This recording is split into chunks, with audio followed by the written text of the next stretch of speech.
In a nutshell, a risk-adjusted return is exactly what it sounds like.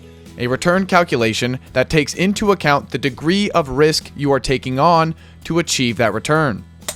That was easy. Higher returns, almost by definition, mean higher risk. So the purpose of a risk-adjusted return is to determine whether that risk is worth the expected reward. A crucial point to keep in mind about any risk-adjusted return is that it's usually measured against the risk-free rate, like the US 10-year Treasury. Because the US Treasury offers a risk-free return any investor can earn, all riskier assets, meaning all other assets, little bitch, must offer a higher return proportionate to their level of risk if they are to lure any investors into buying them instead of a risk-free asset. Yep. And for simplicity's sake, risk can be thought of as the standard deviation of any investment, which basically just means the maximum drawdown you can expect while holding it.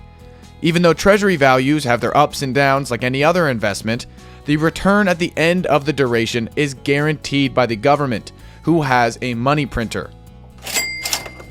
Other investments, however, are not backed by such a reliable guarantor. So standard deviation and the potential for loss have to be factored in when weighing any expected return against the risk-free rate. Some very broad examples of how assets are viewed through the lens of risk adjustment include corporate bonds as a default adjusted risk-free rate, and equities as the risk-free rate plus the equity risk premium, which essentially just means the standard deviation risk. Right. And a useful formula for calculating any risk-adjusted return is the Sharpe ratio. Say, for example, the risk-free rate was 3%, and an investment's expected return was 8%, with a standard deviation of 5%. What? You would take that 8% expected return and subtract the risk-free rate of 3% to get 5%. You would then divide that 5% by the standard deviation of 5 to get a 1.0 Sharpe ratio. 5 divided by 5. Totally.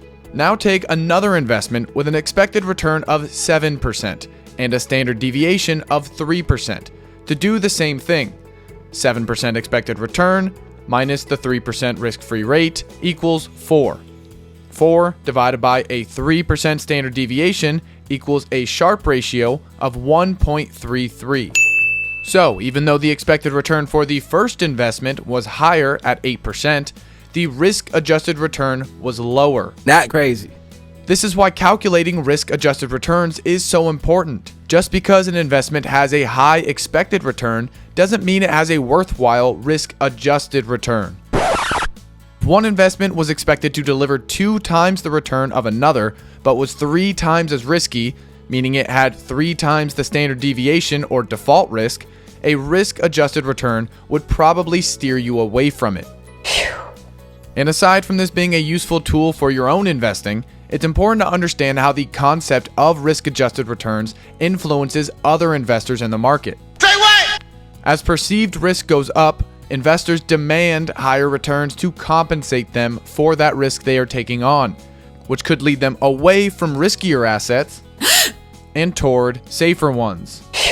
But as perceived risk goes down, investors will be more satisfied with the modest returns beyond the risk-free rate, and as a consequence, be much more willing to go further out onto the risk spectrum. Yeah, baby. Bottom line, expected return means nothing if it isn't viewed in the context of risk. So adjust your expected return and weigh that against every other investment, including the risk-free rate, to make wiser and more accurate investment decisions. Alright, that does it for this 101. But as always, stay happy, humble, and most importantly, solvent.